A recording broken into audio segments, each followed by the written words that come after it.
আসসালামু আলাইকুম সবাইকে, আশা করছি সবাই খুব ভালো আছে। হচ্ছে 29 তারিখ আর কাল হচ্ছে ইরানের সুন্নতি। কি হচ্ছে সারাদিন কি করব আর অনুষ্ঠান হবে না হবে সবকিছু ভিডিওতে শেয়ার করব।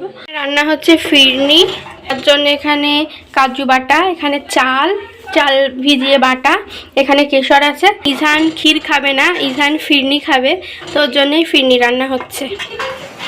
এই যে আমাদের ফিরনি রান্না করা হয়ে গিয়েছে আর অনেক লোক তাই আছে, রান্না হচ্ছে। এখানে বানাবো ফ্রেঞ্চ ফ্রাই আর ওদিকে রান্না হচ্ছে।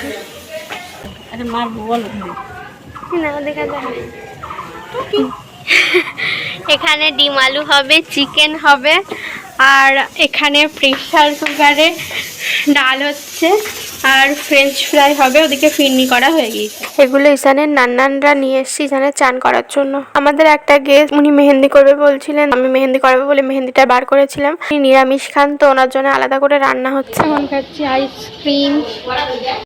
তো আন্টি এসছে, আন্টির হাতে এখন মেহেন্দি করবো। আর এই যে আমি এখন আইসক্রিম খাচ্ছি। এই যে বোন আর মাও চলে এসছে। তো মেহেন্দি করার ভাতটা আমি বোনের হাতে দিয়ে ওইদিকে যাই, কাজকর্ম সব চা ছিল করে নিই।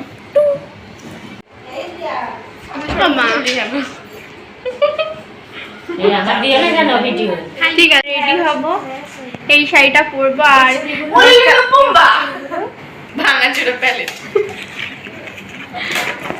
চলছে। আর এই যে আমি পুরো রেডি হয়ে গিয়েছি, এইবার যাব যেখানে অনুষ্ঠানটা হবে সেখানে টুকটাক সাজানো গোছানোর কাজ আছে। এখানে চলে এসেছি, এখানে এসে দেখি দাদারা অনেকটাই বেলুন টেলুন ফুলিয়ে নিয়ে এখানে চলে এসেছি আর ভাইয়া এখানে বেলুন ফোলাচ্ছে আর আমি এই প্রথমটাই বাঁধবো আর এখানে অনেকটা হয়ে গিয়েছে। তারপর আমি একটু বেলুন টেলুন সাজাতে দাদাকে হেল্প করছিলাম। আর এই যে এই আন্টিটার হাতে মেহেন্দি পরানো হয়েছে, আন্টিটা খুব সুইট। আর ইজানের খেয়ের জন্য ক্ষীর, ফিরনি, চিকেন লেগ পিস আর ফ্রেঞ্চ ফ্রাই রাখা হয়েছিল। তো প্রথমে ক্ষীরটা ভাইয়াই খাইয়েছিল ইজানকে। তো ইজান ক্ষীর বা ফিরনি তেমন ভাবে খাইনি, অল্প অল্প করে খেয়েছিল। ফ্রেঞ্চ ফ্রাই আর চিকেন রোস্টটাই বেশি খেয়েছিল। তো ভাইয়া ওকে প্রথমে 500 টাকা দিয়ে খাইয়েছিল। তো সেই টাকাটাও আবার ভালো করে দেখে নিল যে জাল আছে কিনা। ফ্রেঞ্চ ফ্রাই দেওয়ার সময় ওকে একবার ঠকালো, তারপর খাওয়ালো এইসব। তো এখানে সবাই বসে আছি, ইজানের ক্ষীর খাওয়ানো চলছে আর এখানে সবাই আমরা বসে আছি। এটা হচ্ছে জুবিন, আমার কাকা শ্বশুরের ছেলে, ইজানের থেকে একটু বড়, ইজানের ফ্রেন্ড হয়। তো এই ফাঁকে আমি একটু উঠে গিয়ে ফুচকা খেয়ে এসেছিলাম। আর এখানে মা বোন টোন সব রেডি হয়ে চলে এসছে। হ্যালো রিমি।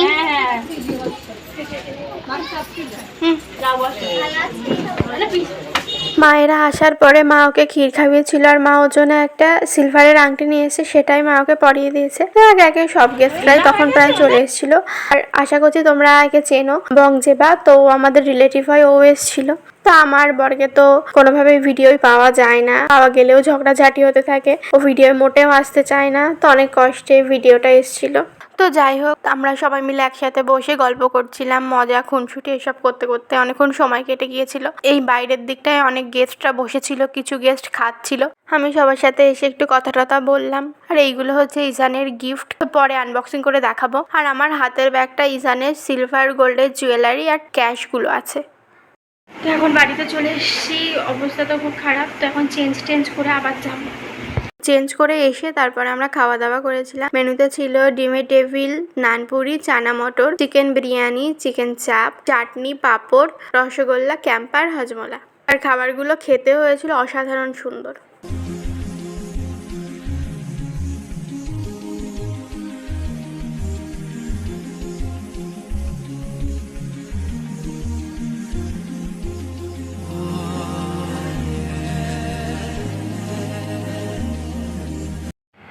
আমরা চলে এসেছি বাড়িতে, এবার ড্রেস চেঞ্জ করে বসেছি। ইজানের কিছু গিফট আছে, সেইগুলো আনবক্সিং করবো। এগুলো হচ্ছে ইজানের ক্যাশ। ইজানের 10-11 হাজার টাকা মতো ক্যাশ হয়েছিল। এই হচ্ছে এই হচ্ছে ইজানের গোল্ড কালেকশন, আরও কিছু ওপরে আছে। এই একটা, এগুলো সিলভার আর টাকা আছে, এতে আছে টাকা। আমরা অনেক ব্যস্ত ছিলাম, তো এখন এই গিফটগুলো আনবক্সিং করা হচ্ছে। তো কি গিফট আছে লাস্টে তারপর দেখাবো। গিফটগুলো ভালো করে দেখাতে পারিনি কারণ ইজানের শরীরটাও খারাপ ছিল। তো আজকের ভিডিও এইটুকুই। যদি ভিডিওটা ভালো লেগে থাকে তাহলে একটা লাইক করবেন, কমেন্ট করবেন, শেয়ার করবেন, আমার চ্যানেলটিকে সাবস্ক্রাইব করবেন। তো আজকের ভিডিও এইটুকুই। আল্লাহ হাফেজ।